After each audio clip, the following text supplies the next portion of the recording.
म्हटल्यावर काय की तहसीलदार आणि ते मंडळ अधिकारी हे सगळ्यांच्या समोर आणावं आणि त्यांच्यावर चर्चा करा, काय त्याचं प्रमाणपत्र तहसीलदार देतो, जात पडताळणी देते. तुम्हाला काय अडचण आहे सांगा. सरकारने जर मराठ्याला दिलंय, अधिकारी का देण्यात हे त्यांनी विचारायला पाहिजे.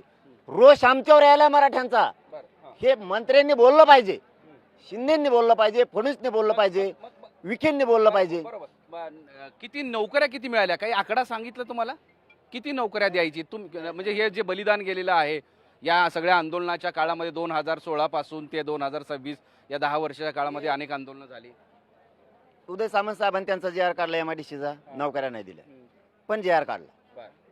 आमच्या त्या प्रताप सर नाईकने काढला, पण आमच्या फडणवीस साहेबांनी नाही काढला. लय चिकट जावण्याचं आहे ते. त्याचं ऊर्जा विभागाचा काढायचा म्हणलं होता, महावितरणचा नाही काढला, लय चिकट. आता वर्षावर गेल्यावर त्याला कळत चिकटपणा किती अंगलोट आला.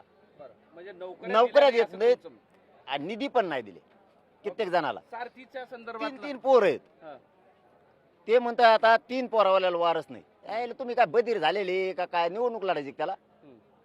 ठीक आहे, तुमचा कायदा असेल, तुम्ही विशेष बाब करू शकता ना बलिदानासाठी. विशेष बाब करू शकत नाही तुम्ही. बलिदान गेलेले तुम्हाला भावना आहेत ना, तुम्ही मराठ्यांच्या भावनाशी दुःखाशी बरोबर आहे म्हणताय ना, मग तुम्हाला ते कळत नाही का विशेष बाब करावं. काही काही 3 वारस आहेत म्हणून काहीला पोरगच नाही, एकच पोरग होतं, त्याने मराठ्यासाठी आत्महत्या केली. मागं फक्त पोरगी, ते म्हणजे पोरीला नाही देत आहे. तुमच्या काय बापात चाललं? जर कुटुंबातला म्हणला पोरीला द्या, चुलत्याला द्या, कोणा, तुम्हाला काय करायचं? आम्ही आमचं काही करू, तुमचं द्यायचं ठरलं तुम्ही द्यावा. इतके आऊट डोक्याचे येत नाही, यांचे डोके ठेपायला आणायचे. आता तुमचं आणखी एक मागणी आहे, म्हणजे यापूर्वीच्या आम्ही सगळ्या आंदोलनामध्ये होतो त्यावेळेसच्या मागण्या अजूनही तशाच दिसत आहेत, पण नवीन एक मागणी करताय की स्वतंत्र मराठा कुणबी मंत्रालय स्थापन करा. हे केल्यानंतर काही प्रश्न सुटतील असं वाटतं आणि म्हणून यासाठीची ही नवीन मागणी आहे का? सुटणार, कसं काय नाही सुटणार? सुटणार 100% मराठ्यांचे लय प्रश्न सुटणार त्याच्यातून. 70-80% थोडे नाही.